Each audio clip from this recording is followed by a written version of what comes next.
Hello and good evening. तो आइए आज से मैथमेटिक्स का भी ऑनलाइन क्लास शुरू किया जाए। तो मैथमेटिक्स में मैं आप लोगों को एक बहुत ही इंपॉर्टेंट टॉपिक है ज्योमेट्री, जिसको मैं स्टार्ट करूंगा आपसे। ज्योमेट्री आप लोगों को पढ़ना है। हिंदी में ज्यामिति कहते हैं, हिंदी में इसको ज्यामिति कहते हैं। ज्योमेट्री में टोटल 3 चैप्टर पढ़ना है आपको क्लास 10th में। पहला चैप्टर है त्रिभुज, दूसरा चैप्टर है वृत्त और तीसरा चैप्टर है रचना। बहुत ही ज्यादा इंपॉर्टेंट है ये टॉपिक, जिसका नाम है ज्योमेट्री। बहुत ही ज्यादा इंपॉर्टेंट है ये जो ज्योमेट्री है, ये बहुत ही ज्यादा इंपॉर्टेंट है। क्यों इंपॉर्टेंट है? तो 25 से 30 नंबर का पूछता है, इसलिए इंपॉर्टेंट है। आप लोगों को मैं बता दूं कि 5 नंबरिया 8 को रहता है और 8 गो 5 नंबरिया में से 2 से 3, कम से कम 2 गो 5 नंबरिया ज्योमेट्री से रहता है। कभी कभी किसी एग्जाम में 3 गो 5 नंबरिया भी ज्योमेट्री से पूछ देता है, लेकिन कम से कम 2 गो 5 नंबरिया तो जरूर रहता है आपके ज्योमेट्री से। तो कभी कभी 3 गो 5 नंबरिया पूछ देता है, कभी कभी 2 गो 5 नंबरिया पूछता है, लेकिन कम से कम 5 नंबर वाला जो 8 गो प्रश्न आपको मैथमेटिक्स में पूछता है, उसमें से 2 प्रश्न, 8 में से 2 प्रश्न आपको ज्योमेट्री से ही रहता है। और लगभग 25 से 30 नंबर का पूछता है। बहुत ज्यादा इंपॉर्टेंट है, बहुत ज्यादा इंपॉर्टेंट टॉपिक है। तो ज्योमेट्री में हम लोग को पढ़ना है त्रिभुज, वृत्त और रचना। क्या क्या पढ़ना है? त्रिभुज, वृत्त और रचना। ये 3 चैप्टर आपको पढ़ना है ज्योमेट्री में। तो आइए आज से शुरू करते हैं त्रिभुज को। पहले त्रिभुज पढ़ा जाए, उसके बाद आगे देखा जाएगा। तो आइए शुरू करते हैं त्रिभुज। तो चलिए, त्रिभुज चैप्टर जो है वो 9th क्लास में भी पढ़ना है और 10th क्लास में भी पढ़ना है। और आप लोगों की जानकारी के लिए मैं बता दूं कि अगर 9th क्लास का त्रिभुज चैप्टर आप नहीं पढ़े हैं तो फिर 10th क्लास का त्रिभुज चैप्टर आपको समझ में नहीं आएगा। और मुझे पता है कि 80% बच्चे, 80% स्टूडेंट 9th क्लास में त्रिभुज चैप्टर नहीं पढ़े हैं। और बहुत ही कम बच्चे हैं जो 9th क्लास में मैथ्स में ज्यामिति को सीरियस लेकर के पढ़ते हैं। बहुत ही कम बच्चे हैं जो त्रिभुज को सीरियस लेकर के पढ़ते हैं। तो थोड़ा सा 9th क्लास के त्रिभुज का बैकअप हमको लेना होगा, नहीं तो फिर 10th क्लास का त्रिभुज आपको समझ में नहीं आएगा। तो आइए त्रिभुज शुरू करते हैं और 9th क्लास से शुरू करते हैं। पहले 9th क्लास का त्रिभुज का कुछ चैप्टर, कुछ टॉपिक है, जो टॉपिक पढ़ाना बहुत ज्यादा जरूरी है। अगर नहीं पढ़ाएंगे 10th क्लास का त्रिभुज आपको समझ में नहीं आएगा किसी कीमत पर। तो आइए 9th क्लास में हम लोगों को त्रिभुज में सर्वांग समता पढ़ना है। 9th क्लास के त्रिभुज में हम लोगों को सर्वांग समता पढ़ना है और 10th क्लास के त्रिभुज में हम लोगों को समरूपता पढ़ना है। और जब तक सर्वांग समता नहीं समझोगे तब तक आपको समरूपता समझ में नहीं आएगा। तो आइए पहले थोड़ा सा बेसिक देख लेते हैं। 10th क्लास को बनाना ही बनाना है और काफी अच्छी तरीके से बनाना है। तो पहले थोड़ा सा बेसिक कंप्लीट किया जाए। तो आइए, त्रिभुज के बारे में आप लोग अच्छी तरीके से जानते हो। यह है त्रिभुज, ये क्या है? त्रिभुज है। मान लो इस त्रिभुज का नाम है त्रिभुज ABC, इसी को त्रिभुज कहते हैं। ये क्या है? त्रिभुज ABC। इस त्रिभुज का नाम क्या है? तो त्रिभुज ABC। अब आइए, त्रिभुज में 3 गो भुजा होता है और 3 गो कोण होता है। इतना बात माइंड में डाल लीजिएगा। हर एक त्रिभुज में 3 गो भुजा होता है और 3 गो कोण होता है। तो त्रिभुज ABC में भुजा कौन कौन है? तो सबसे पहला भुजा हो जाएगा AB। क्या हो जाएगा? AB। दूसरा भुजा हो जाएगा BC तथा तीसरा भुजा हो जाएगा AC। तो त्रिभुज में 3 गो भुजा होता है और 3 गो कोण भी होता है। तो पहला कोण हो जाएगा कोण ए, दूसरा कोण हो जाएगा कोण बी, और तीसरा कोण हो जाएगा कोण सी। तो त्रिभुज में 3 गो भुजा और 3 गो कोण होता है। इतना बात आप लोगों को माइंड में सेट कर लेना है। तो आप चाहो तो इसको उतार भी सकते हो, मैं आगे पढ़ता हूं। तो 9th क्लास के त्रिभुज को मैं थोड़ा सा शुरू करूंगा, अभी कुछ बेसिक्स है उसको मैं कंप्लीट करवाऊंगा। तो चलिए 9th क्लास के त्रिभुज में हम लोगों को पढ़ना है सर्वांग समता। क्या पढ़ना है? सर्वांग समता। तो आइए पहले थोड़ा सा जान लीजिए सर्वांग समता होता क्या है। सर्वांग समता होता क्या है ये पहले जान ले। तो जब सर्वांग समता को हम लोग तोड़ेंगे तो 3 वर्ड 3 शब्द निकलेगा। क्या? तो सर्व जोड़ अंग जोड़ समान समता, सर्व जोड़ अंग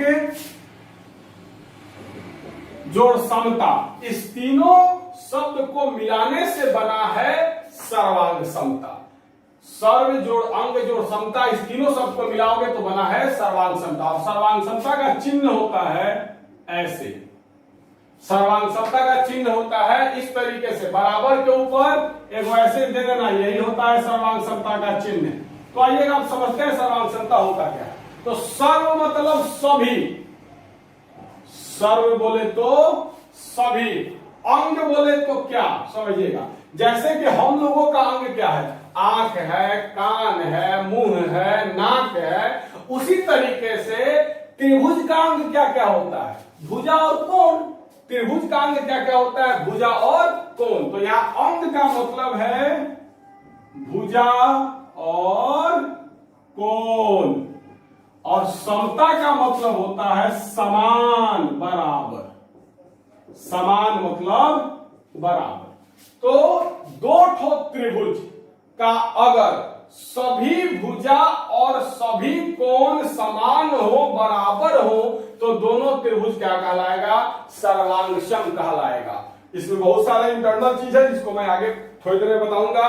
तो अभी आप लोग इतना ही समझिए कि 2 ठो त्रिभुज आपको दिया होगा, 2 ठो त्रिभुज का फोटो दिया होगा। अगर उस दोनों त्रिभुज का सभी भुजा और सभी कोण समान हो तो दोनों त्रिभुज सर्वांगसम होगा। जैसे एग्जाम्पल से समझते हैं। मान लो 2 ठो त्रिभुज दिया है। एक त्रिभुज है ए बी सी और एक त्रिभुज है पी क्यू आर। 2 को त्रिभुज दिया हुआ है, एक त्रिभुज है बी सी और एक त्रिभुज है पी क्यू आर। अब मान लो ए बी जो है इसका मान दिया हुआ है 1 सेंटीमीटर, बीसी जो है इसका मान दिया है 2 सेंटीमीटर, एसी जो है इसका मान दिया हुआ है 3 सेंटीमीटर मान लो। उसके बाद कोण ए बराबर मान लो दिया है 60 सेंटीमीटर, कोण बी बराबर मान लो दिया है 70 सेंटीमीटर, और कोण सी बराबर आपको दिया है मान लो 50 डिग्री। तो मान लो कोण ए बराबर दिया है 60 डिग्री, कोण बी बराबर दिया है 70 डिग्री, और कोण सी बराबर दिया है 50 डिग्री। अब ऐसे ही त्रिभुज PQR में मान लो PQ बराबर दे दिया 1 सेंटीमीटर, QR बराबर दे दिया 2 सेंटीमीटर, PR बराबर दे दिया 3 सेंटीमीटर, कोण P बराबर दे दिया 60 डिग्री, कोण Q बराबर दे दिया 70 डिग्री, और कोण R बराबर दे दिया 50 डिग्री। तो आप देख सकते हो दोनों त्रिभुज में क्या, तो AB और PQ दोनों 1 सेंटीमीटर है, मतलब AB भी 1 सेंटीमीटर है, PQ भी 1 सेंटीमीटर है, मतलब AB और PQ क्या है?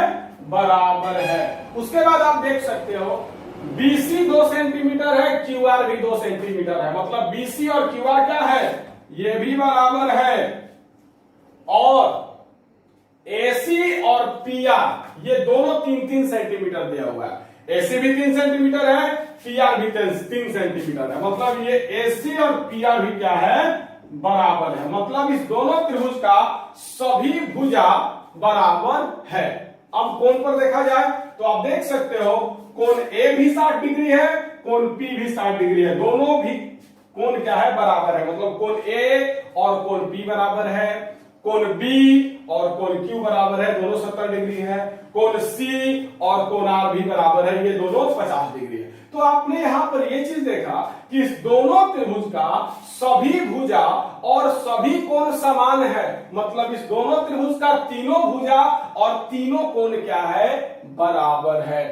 त्रिभुज एबीसी का तीनों भुजा और तीनों कोण, त्रिभुज पीक्यूआर का तीनों भुजा और तीनों कोण क्या है, बराबर है। मतलब इस दोनों त्रिभुज का सभी भुजा और सभी कोण समान है, तो ये दोनों त्रिभुज सर्वांग सम हो जाएगा। तो आप लिखिएगा इसीलिए त्रिभुज एबीसी सर्वांग सम त्रिभुज पीक्यूआर, ये दोनों त्रिभुज क्या हो गया, सर्वांग सम हो गया।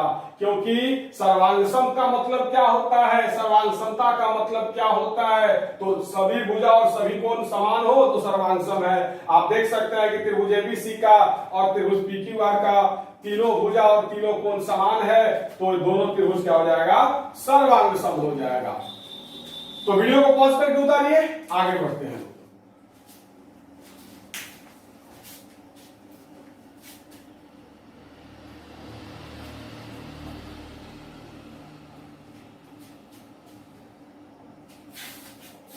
चलिए, आज थिंक आप लोगों ने उतार लिया होगा।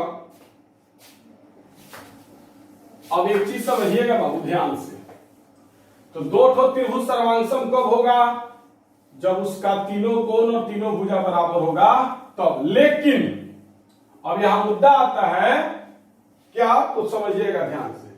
अगर मैं आपको यहां पर दो ठो त्रिभुज दे दूं,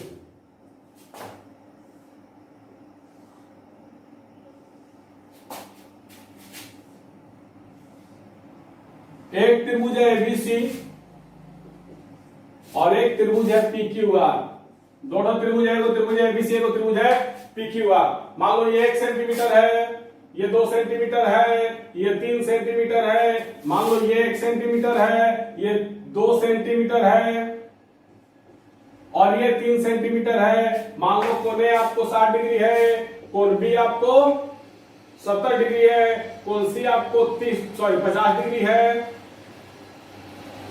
यहां भी मान लो कोण पी आपको 60 डिग्री है, कोण क्यू आपको 70 डिग्री है, कोण आर आपको 50 डिग्री है। तो आप देख सकते हो, क्या देख सकते हो, तो ए बी जो है और क्यू आर जो है वो बराबर है, दोनों 1 सेंटीमीटर है, ए बी भी 1 सेंटीमीटर है, क्यू आर भी 1 सेंटीमीटर है, मतलब ए बी और क्यू आर बराबर है।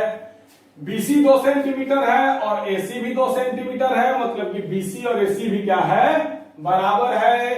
अब एसी 3 सेंटीमीटर है और पीक्यू भी 3 सेंटीमीटर है, मतलब एसी और पीक्यू भी क्या है, बराबर। उसके बाद आप देख सकते हो कोण ए 60 डिग्री है, कोण बी भी 60 डिग्री है, कोण बी 70 डिग्री है, कोण क्यू भी 70 डिग्री है, कोण सी 50 डिग्री है, कोण आर भी 50 डिग्री है। तो इस दोनों त्रिभुज का तीनों भुजा बराबर है, तीनों भुजा बराबर है ना, और तीनों कोण भी बराबर है, तो क्या ये सर्वांग सम होगा। तो इस दोनों त्रिभुज में 3 गो भुजा बराबर है, ये और ये और ये और ये 3 गो भुजा बराबर है, तीनों कोण भी बराबर है, ये और ये बराबर है, ये और ये बराबर है, ये और ये बराबर है। तो क्या ये दोनों त्रिभुज सर्वांग सम है, तो मैं कहूंगा ये दोनों त्रिभुज सर्वांग सम नहीं है, ये दोनों त्रिभुज सर्वांग सम नहीं है। क्यों नहीं है, तो अब आगे का कंसेप्ट समझिएगा।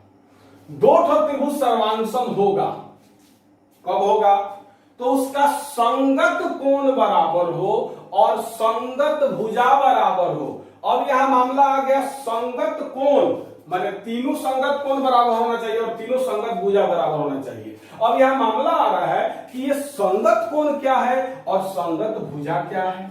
तो अब यहां पर बहुत बड़ा बात मामला है ये कि आखिरकार ये संगत कोण क्या है और संगत भुजा क्या है। तो आइए पहले समझा जाए कि आखिरकार ये दोनों सर्वांग सम क्यों नहीं है और कब क्या रहेगा तो सर्वांग सम होगा, कब कैसे रहेगा तो सर्वांग सम नहीं होगा, इसके बारे में समझा जाए। तो चलिए, बहुत ही इंपॉर्टेंट टॉपिक है संगत भुजा और संगत कोण, जो है बहुत ही इंपॉर्टेंट टॉपिक है। 10th क्लास में भी इसका हद से ज्यादा यूज है। अगर संगत भुजा और संगत कोण नहीं समझे तो फिर 10th क्लास में त्रिभुज आपको समझ में नहीं आने जा रहा है। तो आइए समझाते हैं। तो देखिएगा, दो त्रिभुज सर्वांगसम होंगे,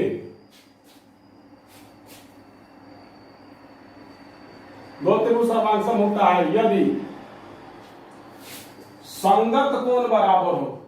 कौनों कोण अगर तीन बराबर हो जाएगा तो नहीं होगा, संगत कोण बराबर होना चाहिए, संगत कोण बराबर हो, तथा दूसरा नंबर संगत भुजा बराबर हो।